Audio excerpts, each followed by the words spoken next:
আমরা পরপর 2 ধাপ পরীক্ষা দিয়ে আসছে। 2 ধাপ পরীক্ষার ভিতরে আমার লিখিত পরীক্ষা সবাই পাস করছে না, মৌখিক পরীক্ষা মাত্র 2 জন খারাপ করছে। হ্যাঁ, তাহলে আমরা চাচ্ছি যে আমাদের আজকে যে টিটিসিতে একটা আমরা প্রাথমিক একটা পরীক্ষা নিচ্ছিলাম, যেহেতু আমাদের 25 তারিখে আমাদের টিটিসি ফাইনাল পরীক্ষা, সেই কারণে আমরা একটা আজকে প্রাথমিক একটা পরীক্ষা নিচ্ছিলাম যাচাই বাছাই।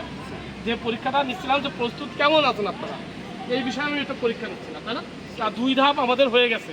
3য় ধাপে আমাদের আছে প্র্যাকটিক্যাল ঝিকঝাক পরীক্ষা।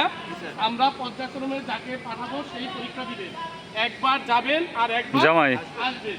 সর্বপ্রথমে হচ্ছে আরো যাও আমার আজকের প্রস্তুত সংখ্যা প্রায় 35-36 জন আছে।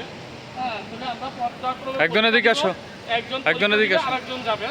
আমি এইভাবে প্রত্যেককে নাম কল করবো, যাকে ডাকবো সেই পরীক্ষা দেবে। এদের করে কেউ বলবেন না, কোনো সাউন্ড দিবেন না, শব্দ দিবেন না, সার্কেলের ভিতরে থাকবেন না, আপনার সার্কেলের বাইরে থাকবেন। ওই সার্কেলের বাইরে থেকে আমি নাম ঘোষণা করবো, সে এসে গাড়ি চড়বে এবং কি করবে, সে পরীক্ষা দেবে। আমার কথা কি ক্লিয়ার? আর যে জায়গায় বাধাই দিবে ঠিক সেই জায়গা ব্রেক করে নেমে যাবেন। যে জায়গা বাধাই দেবেন সেই জায়গায় ব্রেক করে নেমে যাবেন। যেহেতু আমি বিআরটি অনুযায়ী পরীক্ষা নিচ্ছি, বিআরটিতে যেভাবে পরীক্ষা হবে আমি ঠিক সেইভাবে পরীক্ষা নিব।